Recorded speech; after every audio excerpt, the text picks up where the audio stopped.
different types of student pollution. সভ্যতা যতই উন্নতি ঘটছে দূষণের মাত্রা কিন্তু ঠিক একইভাবে বেড়ে চলেছে।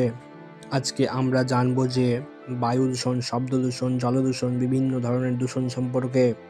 বায়ুতে অবস্থিত ভাসমান ধূলিকণা, কলকারখানার ধোঁয়া, রাসায়নিক পদার্থ, বিভিন্ন ধরনের বিষাক্ত ক্ষতিকর পদার্থ বায়ুতে মিশে বায়ুর গুণগত মানকে দূষণ করছে এবং বায়ু দূষণ ঘটাচ্ছে।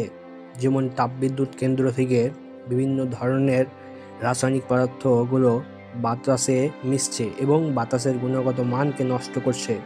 এর ফলে বায়ু দূষণ ঘটছে। ঠিক একইভাবে জলদূষণ যদি বলা যায়, তো জলদূষণের ফলেও কিন্তু জলদূষণ কীভাবে ঘটছে সেটাই আজকের টপিক। তো কৃষি জমি থেকে উৎপন্ন যে সকল কৃষি জমিতে দেওয়া হয় সার, কীটনাশক, সেগুলো বৃষ্টির জলের সাথে ধুয়ে পুকুরের জলকে দূষিত করছে। এছাড়াও কলকারখানার ধোঁয়া থেকে তা বায়ু দূষণ ঘটাচ্ছে। এছাড়াও যে বিষয়টি আলোচনা করা হবে সেটা হলো যে আগ্নেয়গিরি পৃথিবীর অভ্যন্তর ভাগে রয়েছে, ম্যাগমা নামে তৈরি হয় এবং সেগুলো কি হয় পরবর্তী সময়ে সেগুলি পরবর্তী সময়ে দূষণ ঘটাচ্ছে।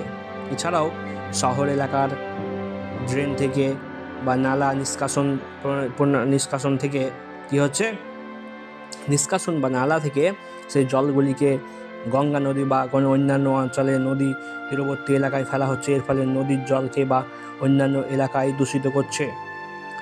ঠিক আছে, তো এগুলো সবই হলো জলদূষণ এর উদাহরণ।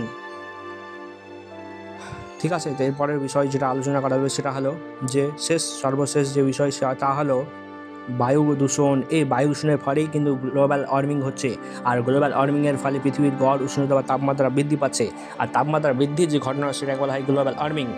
Watching this video, do like and subscribe the channel for more educational updates and solutions. Meet everyone coming soon to another new video and new educational updates and solutions.